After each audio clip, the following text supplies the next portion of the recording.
Hello everyone, स्वागत है आप सबका आज के करंट अफेयर एनालिसिस लेक्चर में, जिसमें Indian express, PIB and other sources से ली गई न्यूज़ को होलिस्टिकली एनालाइज किया जाएगा आपके prelims, mains and interview point of view से। लेक्चर से रिलेटेड वैल्यू एडिशन की पीडीएफ टेलीग्राम चैनल पर मिल जाएगी, वहाँ जाना है, ज्वाइन करना है चैनल डेली करंट अफेयर की पीडीएफ्स के लिए। स्टार्ट करते हैं आज का लेक्चर भी एक मोटिवेशनल कोट से।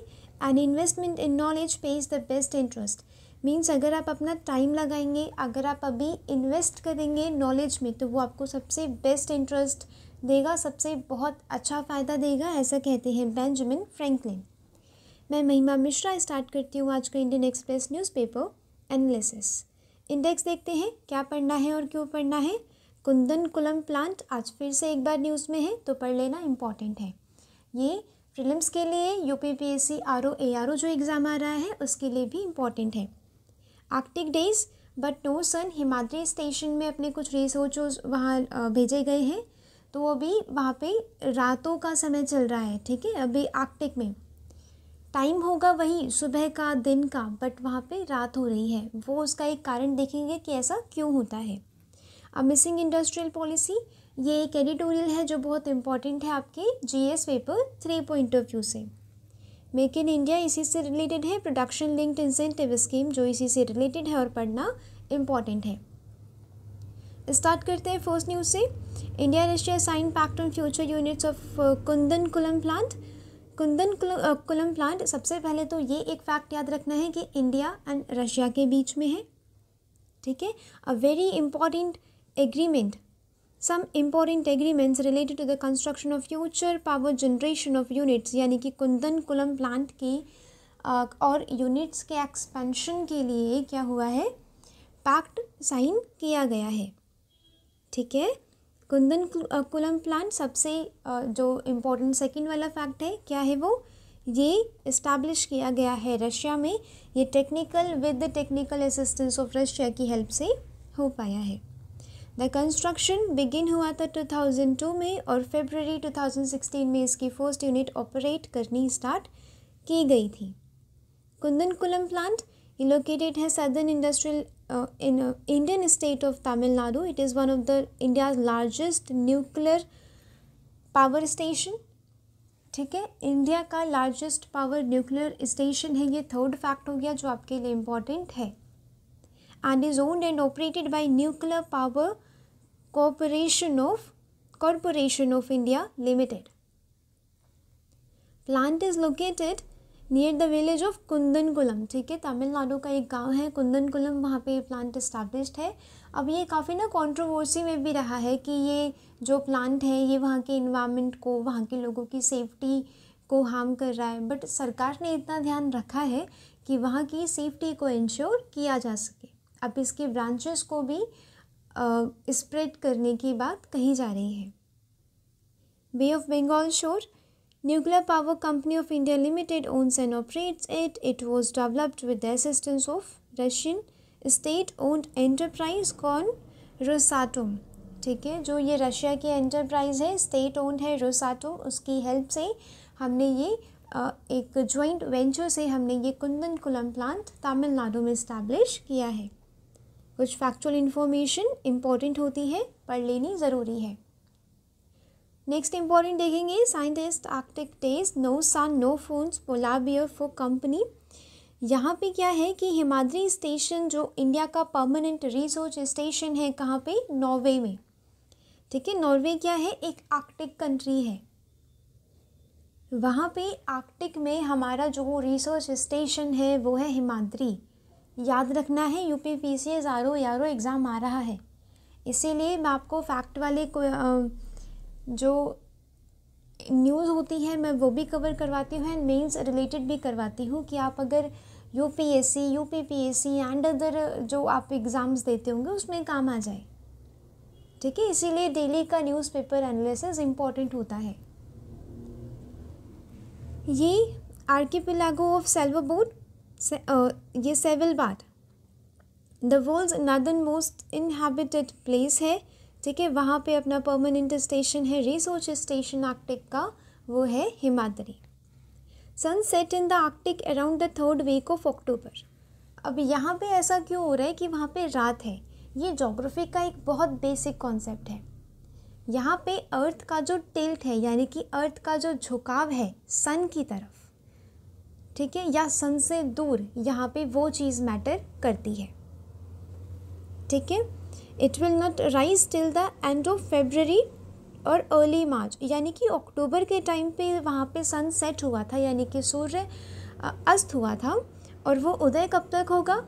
फेब्रवरी लास्ट में या फिर अर्ली मार्च में, यानी कि 6 मंथ वहाँ पे क्या रहेगी? रात रहेगी।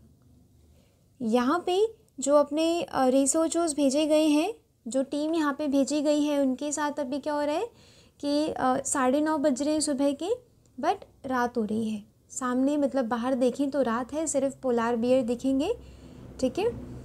और फ़ोन का वहाँ पे कोई कनेक्शन नहीं है, ठीक है। यहाँ पे फ़ोन का कनेक्शन नहीं है, इसे रेडियो साइलेंस कहते हैं।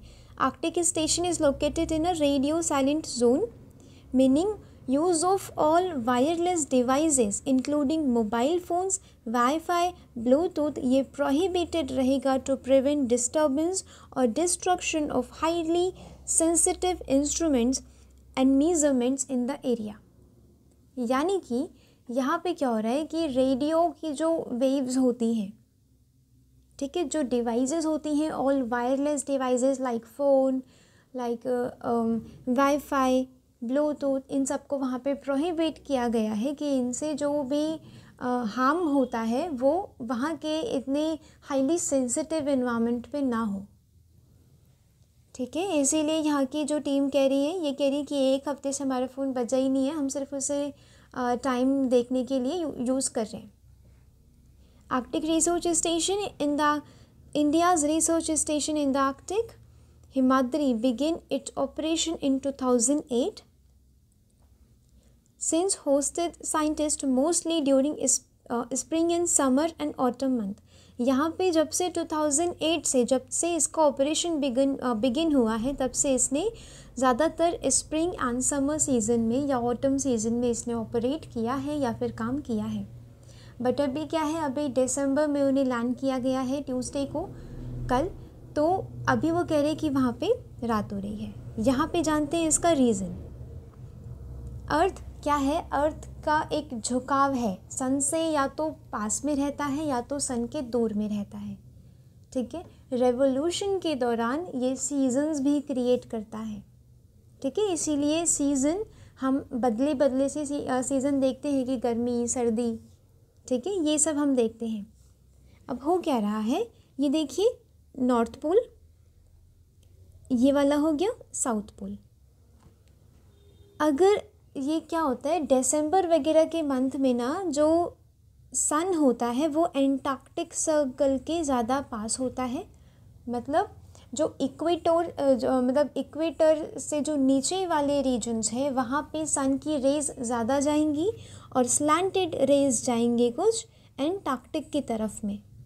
स्लैंटेड रेज़ मतलब टेढ़ी सी रेज़ जाएंगी एंटार्क्टिक की तरफ में, यानी कि 6 महीने अगर हिमाद्री स्टेशन पे और रात हो रही है तो अभी 6 महीने क्या होगा, अपने मैत्री और भारती स्टेशन जो एंटार्क्टिक में ऑपरेट कर रहे हैं वहाँ पे दिन हो रही होगी, ठीक है। ये ज्योग्राफी का बहुत बेसिक कॉन्सेप्ट है, समझना इम्पॉर्टेंट है। सदर्न पोल में क्या होगा, इसकी स्लैंटेड रेज जाएंगी कम से कम 6 महीने तक। अब धीरे धीरे जब गर्मियों का महीना आता है, यानी कि जब अब मार्च, अप्रैल, मई, जून आएगा, तो ये वाला हिस्सा ज़्यादा झुका रहेगा सन की तरफ, ठीक है। ये वाला हिस्सा ज़्यादा झुका रहेगा सन की तरफ, तो क्या होगा, यहाँ पे ऐसे रेज जाएंगी, ठीक है। इसे कहते हैं अपैरेंट मूवमेंट ऑफ सन, यानी कि सन हमें मूव करते हुए दिखता है, जबकि मूव कौन कर रही है, अर्थ, धरती, ठीक है।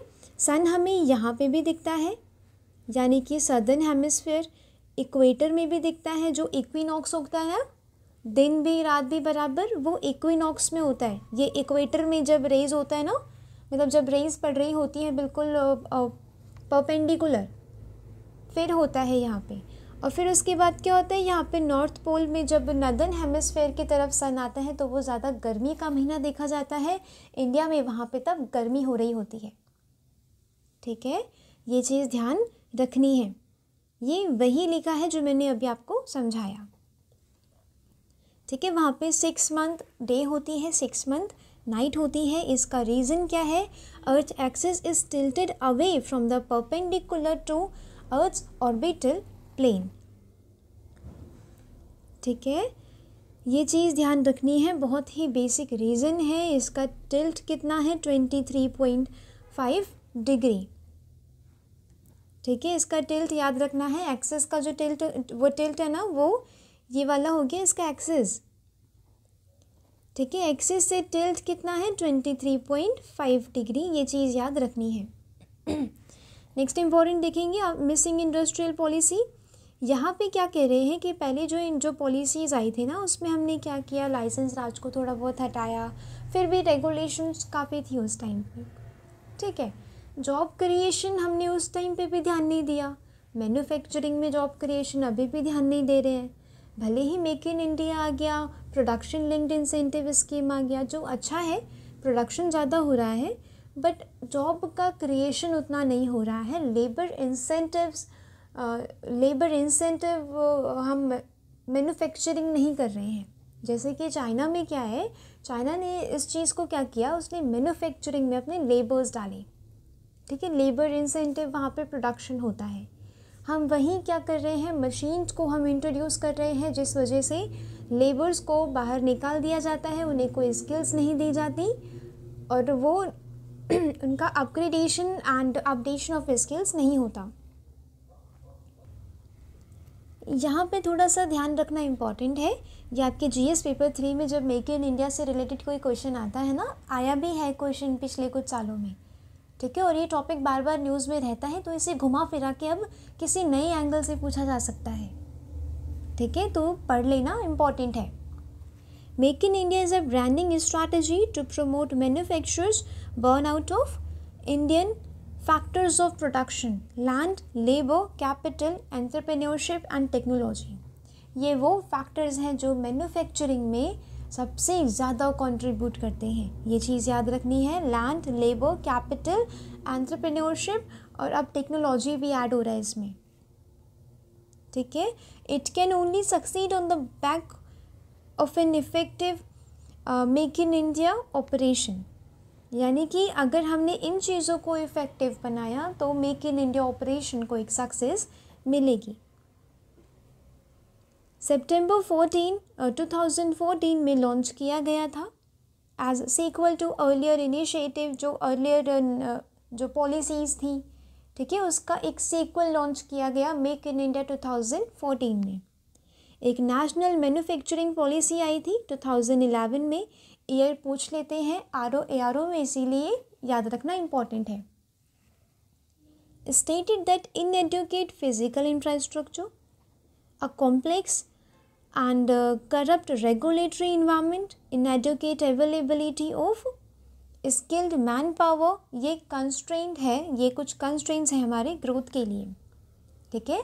नेशनल मैन्युफैक्चरिंग पॉलिसी 2011 में कुछ कंस्ट्रेंट्स बताई गई थी, जैसे कि पब्लिक इंफ्रास्ट्रक्चर का ना होना, एंड जो फिज़िकल इंफ्रास्ट्रक्चर चाहिए होता है मैन्युफैक्चरिंग के लिए उसका ना होना, स्किल्स नहीं है उतनी हमारे लेबर्स में, ठीक है। ये कुछ रुकावटें बताई गई हैं इंडिया के ग्रोथ के लिए।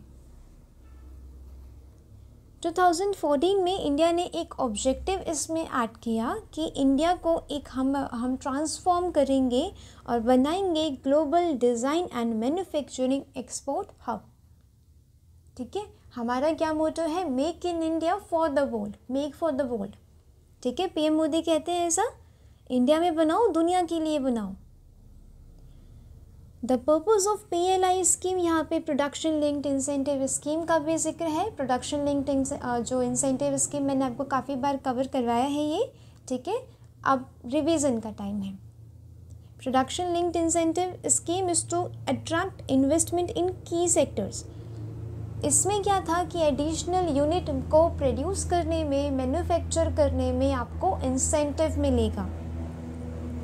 And cutting edge technology ensure efficiency and bring economies of the size and scale in the manufacturing sector.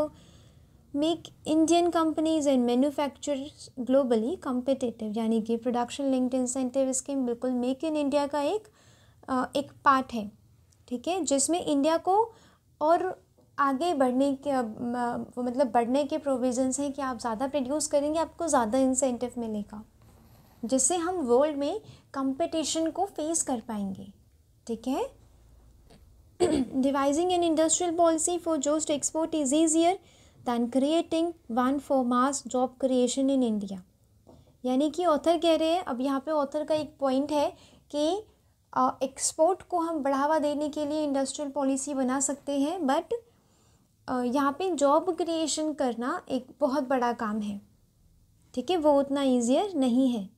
यहाँ पे डेटा है जो बहुत इम्पॉर्टेंट है आपके GS पेपर 3 के लिए।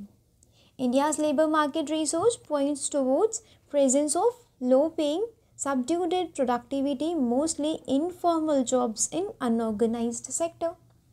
ये बहुत बेसिक कॉन्सेप्ट्स हैं इकोनॉमी के, इनफॉर्मल जॉब्स, अनऑर्गेनाइज्ड सेक्टर, ठीक है।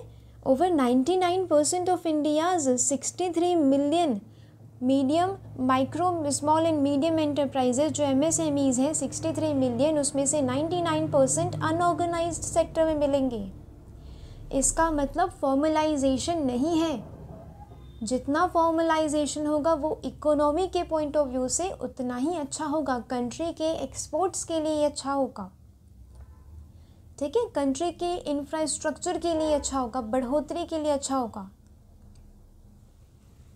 तो यहाँ पे ये डाटा बहुत इंपॉर्टेंट है, आप लिखेंगे अपने एग्ज़ाम में कि 63 मिलियन MSMEs हैं हमारे देश में, उसमें से 99% अनऑर्गेनाइज्ड सेक्टर में है,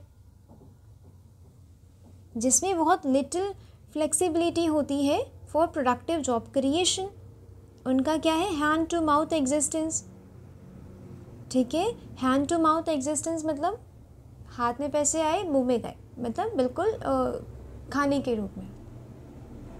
इसका मतलब क्या है, वो और कैपिटल इन्वेस्ट नहीं कर पा रहे हैं, उतना उन्हें इंसेंटिव नहीं मिल रहा है वहाँ पे, बिकॉज वो अनऑर्गेनाइज्ड सेक्टर में है, उतना फॉर्मलाइजेशन नहीं है, सरकार की तरफ से उन्हें सपोर्ट भी नहीं मिल पाता,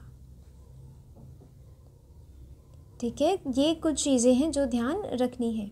hence whenever new industrial policy is next released, यानी कि अगर कभी new industrial policy, manufacturing policy कभी आती है तो हमें ध्यान रखना होगा कि हम लेबर इंसेंटिव सेक्टर्स पे ज़्यादा ध्यान दें। PLI is conceived as good for high-end manufacturing, but for the masses, good old manufacturing sector is still the best bet. यहाँ पे क्या कह रहे हैं ऑथर कि हमें ध्यान रखना है कि लेबर इंसेंटिव सेक्टर्स में हम इंडस्ट्रियल पॉलिसी लेके आए, मैन्युफैक्चरिंग पॉलिसी लेके आए, उसमें अपनी जो डेमोग्राफिक डिविडेंड है उसे एम्प्लॉय करें, उसे काम पे लगाएं, उसका जो पोटेंशियल है हम वो रियलाइज़ करें, ठीक है।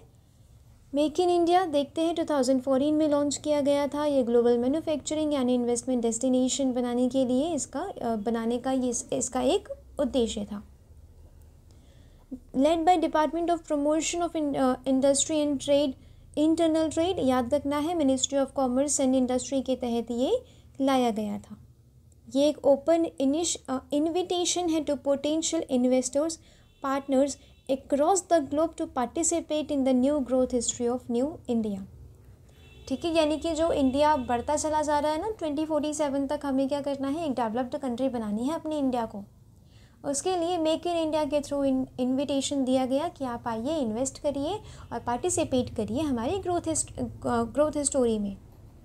Make in India has substantial accomplishment over 27 sectors under make in India 2.0, which included strategic sectors of manufacturing and services as well.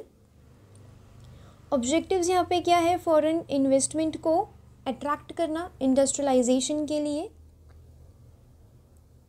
to surpass that of China, target an increase of manufacturing sector growth 12 to 14% per annum की increase चाहिए हमें अपने manufacturing sector में, ठीक है। Manufacturing sector का contribution gross domestic product में हमें 16 तो 25 करना है, 25% करना है बाय 2022। 100 मिलियन एडिशनल जॉब्स को क्रिएट करना है बाय 2022। ये कुछ मोटो है, अगर मेक इन इंडिया पे आता है उसके ऑब्जेक्टिव्स पूछे जाते हैं तो आप ये मेंशन करेंगे। टू एक्सपोर्ट वो to promote export led growth. 4 pillars हैं इसके, 4 पिलर्स बहुत इंपॉर्टेंट है। न्यू प्रोसेस यानी कि रिकॉग्नाइज इसमें किया गया था ईज ऑफ डूइंग बिजनेस को, जो फॉर्मेलिटीज़ होती हैं, लीगैलिटी होती है, जो हर्डल्स मानते हैं बिजनेस पर्सन अपने बिजनेस को इस्टेब्लिश करने में, उन सब हर्डल्स को अवॉइड करना है, कम करना है, हटाना है। ठीक है, इस बात पे ध्यान दिया गया। The aim is to delicense and deregulate the industry. ठीक है, न्यू इंफ्रास्ट्रक्चर, इंडस्ट्रियल कॉरिडोर, जो एग्जिस्टिंग इंफ्रास्ट्रक्चर है उन्हें स्ट्रेंथन करना है। Fast paced registration system as a part of its commitment to the growth of the industry. New sectors, जैसे कि यहाँ पे जो डिजिटल सेक्टर है अपना, आईटी सेक्टर है, उस पे यहाँ पे कंट्रीब्यूशन की बात कही गई। 27 sectors in manufacturing, industries and service sector, service activities. एक डिटेल इंफॉर्मेशन शेयर की जाएगी एक इंटरैक्टिव वेब पोर्टल के थ्रू। न्यू माइंडसेट होगा। Paradigm shift in how government interacts with industry. Government will partner industry in facilitator, यानी कि हम facilitate करेंगे। गवर्नमेंट ने बोला, हम रेगुलेटर नहीं हैं। ठीक है, यानी कि जो बिजनेस पर्सन अपना बिजनेस इस्टेब्लिश करना चाहते हैं, हम उसके लिए सहारा देंगे, उन्हें डिस्करेज नहीं करेंगे अपनी फॉर्मेलिटीज़ एंड लीगैलिटीज़ को लाके। प्रोडक्शन लिंक्ड इंसेंटिव स्कीम, इसका मुख्य उद्देश्य यही था कि बूस्ट करना है डोमेस्टिक मैन्युफैक्चरिंग को, cut down on import bills.